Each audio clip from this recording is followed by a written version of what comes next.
Curses. There's a lot of stuff out there that does seem cursed, like a flavour combination, colour combination, or some colour pencil artwork that somebody's dropped into a Discord chat for a bit of banter and to just get a reaction. It's stuff that you don't want to see. But in sports, there are things that happen where you just think, well, this has been caused by forces unknown. Here's some examples for you.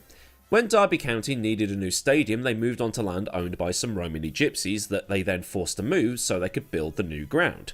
In response, a curse was supposedly placed on the club, a curse that meant that they would never win England's main domestic cup competition, the FA Cup. Derby would reach 3 finals but would never win, one of those being a record loss of 6-0 against Bury. They'd reached the final in 1946, where a representative from the club went to visit the Romany and ask for the curse to be lifted. It was, and Derby won 4-1. A similar curse was put upon Birmingham City when they moved from Munt Street to St Andrews. And actually, the funny thing about the Birmingham City one is that they were so desperate to shift the curse, they tried several things. Painting the soles of their football boots red, putting crucifixes on the floodlights, among other things. It became so ingrained in club folklore that one manager, Barry Fry, attempted to shift the curse by taking a piss on all 4 corner flags, because some clairvoyant had said that it would work. The curse supposedly lasted for 100 years between 1906 and 2006, and Birmingham City would win a domestic trophy in 2011, only to be relegated out of the Premier League and haven't been back since. Looks like they're still cursed, or they're just awful. I probably shouldn't slag them off too much. 3 of my mum's 4 brothers are Blues fans. There is also the curse of Aaron Ramsey, a weird coincidence where if Welsh player Aaron Ramsey scored a goal, within 48 hours of that goal, a celebrity would die. The phenomenon gained worldwide attention when the high-profile deaths of Ted Kennedy, Osama bin Laden, Whitney Houston, Steve Jobs, Luke Perry, Stephen Hawking, Jimmy Buffett, Alan Rickman, Paul Walker, David Bowie and others all died within hours of Ramsey scoring a goal. On top of this, there's the England national team with penalties and the supposed curse of the Argentinian national team since 1990. But that's not a curse. That's karma for 1986. Mr. Maradona. There's also the historical curse surrounding the Boston Red Sox. It's called the Curse of the Bambino, and it started after they sold Babe Ruth to the New York Yankees. In ice hockey, there's the curse of the Chicago Blackhawks, the Calgary Flames, and also the absolute meme that is the Toronto Maple Leafs. But in motorsport, there is a curse that surrounds a whole family. Mario Andretti arrived in the United States as a young boy, having been born in Montona, Italy, which is now the town of Motovan in Croatia. His family had emigrated to the States after the war, as did many other families following the Treaty of Paris that handed over that portion of Italy over to Yugoslavia. The family would settle in Nazareth, Pennsylvania, where Andretti and his twin brother Aldo would get involved in the local dirt racing scene in the late 1950s. But the goal was always open wheelers. The way that drivers traditionally moved up in the US was that they started on the dirt ovals and progressed up to IndyCar that way. Andretti had started in midget cars in 1961 and raced there until 1963, before moving up to USAC sprint cars in 1964. But in 1964, Andretti would make his debut in the USAC National Championship, which we will just call IndyCar from now on, because IndyCars were the name given to the cars used, and the NTT IndyCar Series is what the category is now called, having been called kart on the way through, but that has a very complicated history. What had happened is that Andretti's sprint car owner, Rufus Gray, had talked to a man called Clint Brawner. Brawner was in a sticky situation because 2 of his drivers had been killed and another had been critically injured just recently.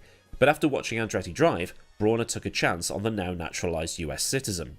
In 1965, Andretti would win his first IndyCar race, which was called the Hoosier Grand Prix, which was held on a track on the outskirts of Indianapolis. He then finished 3rd in the 1965 Indy 500, behind Jim Clark and Parnelli Jones. He would actually go on to win the whole season, being the youngest winner at the age of 25. He'd repeat the series win in 1966, but Indy 500 honours would go to Graham Hill. Andretti's 500 would come to an end with a bad valve, this being after he'd managed to avoid the 11-car pile-up at the start.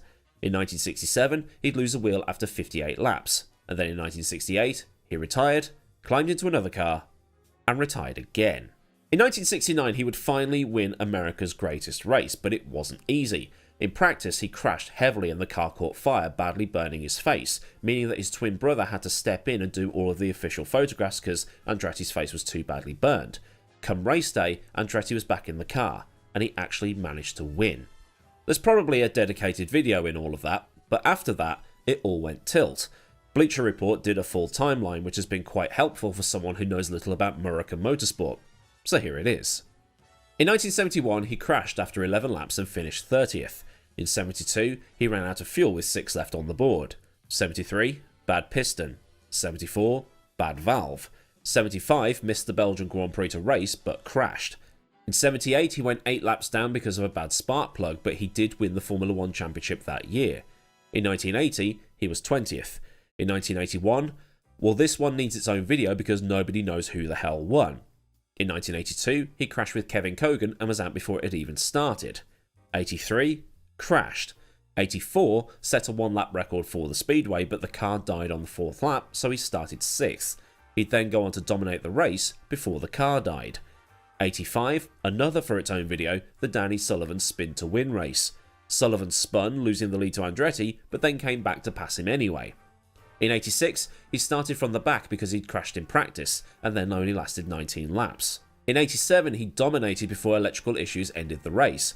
Unser, with his own racing family, would take his 4th Indy win. In 88, he was the fastest driver in practice but had a slow qualifying and a worse race. He later retired. 1990, engine problems. 1992, crashed and broke his toes. Then his son Jeff breaks his legs on the same day. In the race, Michael Andretti was leading until his car broke, and Unser Jr. would win the race instead. In 93, he was fast as hell, but Arie Luyendyk stole pole. In the race, he'd lead but then got penalised for entering a closed pit lane. He'd finished 5th as the car had issues on top of all of that. And then in 1994, it was the last 500. He dropped out early with mechanical issues. But he was never going to win because that was the race that Penske entered the Beast. Then in 2003, he was testing Tony Kanaan's car. TK was driving for Michael Andretti's team, so Mario came in to help because TK was injured at the time. Long story short is that Mario was doing about 210 miles an hour, 212 miles an hour or something like that, and hit some debris that had been dropped by Kenny Brack. The resultant backflip would have made Alice Kinsella and Simone Biles' eyes water. But the curse isn't limited to just Mario, because the curse seems to extend to his entire family. Michael Andretti has never won the Indy 500 and only has one Indy 500 podium to his name. The same goes for the others who have raced carrying that famous name. Marco, John and Jeff have also never won the 500, and Michael Andretti's team has also suffered bad luck over the years. This led Michael to exclaim "No more curse" after Dan Wheldon won the 2005 Indy 500. But at the end of that season, Wheldon was off to Ganassi. The stats, as far as I can collate, are as follows. The Andretti family has entered a combined 77 Indy 500s. Mario 29, Michael 16, Marco 17, Jeff 3 and John 12. Out of those 77 races, Michael finished 10 of the 500s he started. Marco 14, Jeff 2 and John 7. Mario only finished 5 of those he entered. 6 of his Indy 500 retirements would be crashes, but the vast majority, 14, would be from some sort of mechanical issue. For Mario, the curse wouldn't just be at the Indy 500, but his bad luck extended to Le Mans as well. His first visit to France was in 1966 when Ford had entered the all-conquering GT40, and he'd be in one of them with Lucien Bianchi. Yes, that's a relation to Jules. His GT40 would drop a valve in the night and retire, and in 1967 he locked a brake and crashed at the S's in the opening part of the lap, with Mario having to go to hospital afterwards. Andretti would not return to Le Mans until 1982, when his F1 career had finished, and he entered the 1982 Le Mans 24 Hours with Michael. But the car was removed from the race about 90 minutes before it was due to start, because there was an illegal oil cooler mounted to the gearbox which had somehow got through checks beforehand. In 1983, they'd finish 3rd, and in 1988, he'd be 6th in a Porsche 962.